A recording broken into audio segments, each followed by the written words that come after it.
டேஸ்டான மசாலா முட்டை பொரியல் ரெடி. வல்லமையாக முட்டை பொரிக்கிறதும் பார்க்க இன்றைக்கு கொஞ்சம் வித்தியாசமாக முட்டை பொரிப்போமா. இந்த வெயிலுக்கு வெளியில் போயிட்டு மரக்கறி வாங்கிட்டு வரதுக்கு சோம்பேறியாக இருக்குது. சத்தியமாக என்னாலண்டா முடியாது என்று யோசிச்சு கொண்டிருக்கிற நேரத்தில் இந்த மசாலா முட்டையை பொரிச்சு பாருங்களேன். இது ஒன்றே போதும். இதுக்கு வேற ஒரு கறியும் தேவையில்லை. அன்றைக்கு நாங்கள் காசு செலவழிக்கவும் தேவையில்லை. மசாலா முட்டை செய்கிறதுக்கு 2 முட்டை எடுத்து வச்சுருக்கிறேன். இதுக்கு 3 பெரிய வெங்காயம் எடுத்து நல்லா சின்ன சின்னதாக வெட்டி வச்சுருக்கிறேன்.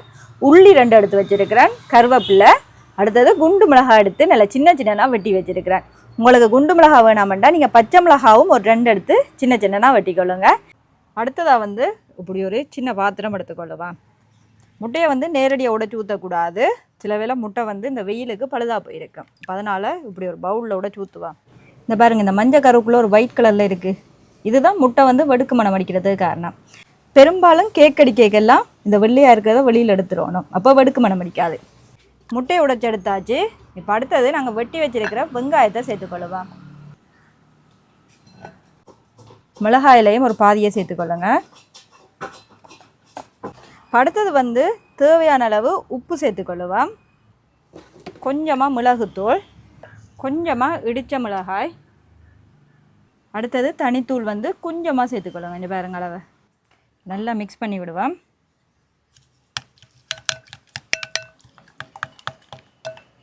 இந்த 2 முட்டையில் வெங்காயம் எல்லாம் போட்டு செய்யக்க கிட்டத்தட்ட ஒரு 3 பேராவது இதை சாப்பிடலாம். நல்லா நுரை வார அளவுக்கு மிக்ஸ் பண்ணி விடுங்க. எவ்வளோத்துக்கு எவ்வளோ நுரை வருதோ அவ்வளோத்துக்கு அவ்வளவு முட்டை பொங்கி வரும்.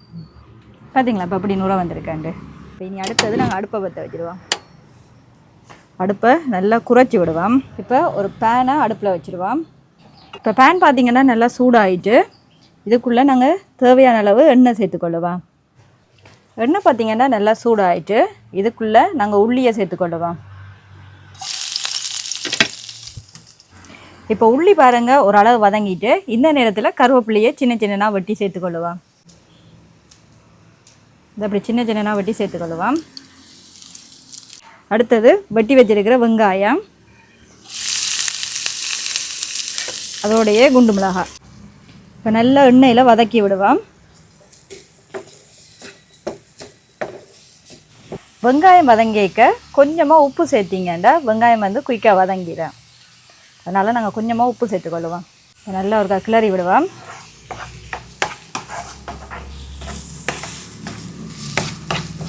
வெங்காயம் நல்லா பொன்னிறமாக வதங்கணும். ஆல்ரெடி நாங்கள் முட்டைக்குள்ளேயும் கொஞ்சம் வெங்காயம் போட்டிருக்கோம் தானே, அதனால் இது நல்லா பொன்னிறமாக வதங்கி வரட்டும்.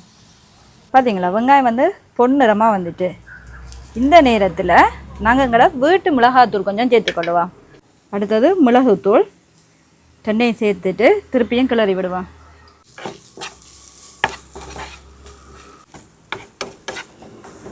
இப்போ பாருங்கள், நாங்கள் போட்ட மிளகுத்தூள் எல்லாம் சேர்ந்து மிக்ஸ் ஆகி இப்படி வந்திருக்கண்டு.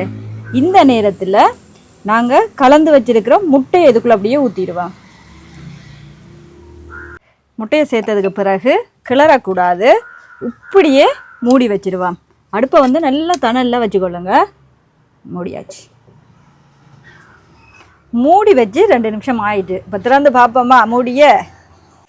ராபர்ட், என்ன தூக்கி விட்டு செஃப் மாதிரி வீசி விடவா? கீழே விழுந்தாலும் நான் சாப்பிடுவேன். இந்த பாருங்க எப்படி வந்திருக்கேன். வெள்ளை அரிசி சோத்துக்கு மேலே வச்சு இதில் ஒரு துண்டு பிச்சு சாப்பிட்டு பாருங்களேன், அப்படி டேஸ்ட்டாக இருக்கும். மற்ற பக்கம் திருப்பி காட்டுறேன் பாருங்கள். 2 பக்கமும் நல்லா அவிஞ்சிட்டு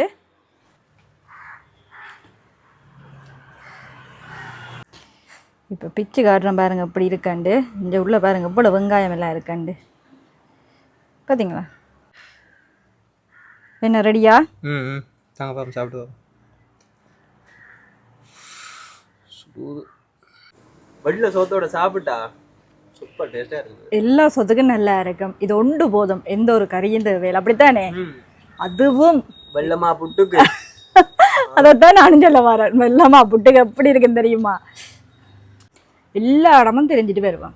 எப்படி பார்த்தாலும் வீட்டை ஒரு சோறும் கறியும் சாப்பிடணுமன்றது தான் எல்லாருக்கும் ஆசை. கடையில் சாப்பிட பெரும்பாலும் பிடிக்காது. அவங்க எல்லாம் என்ன செய்யுங்க, ஓடி ரைஸ் குக்கரில் அரிசியை போட்டுட்டு இப்படி ஒரு முட்டையை பொரிச்சிங்கன்னா சரி. இன்றைக்கும் ஈஸியாக குயிக்காக பட்ஜெட்டுக்குள்ளே செய்யக்கூடிய ஒரு ரெசிபி தான் உங்களுக்கு செய்து காட்டியிருக்கு. அதுவும் நல்லா இருக்குன்னு சொல்லி இங்கே பாருங்க எவ்வளோ முடிச்சாச்சுண்டு. இன்னும் ஒரு சமையல் காணொளியில் உங்களை நான் நாளைக்கு சந்திக்கிறேன். பாய்.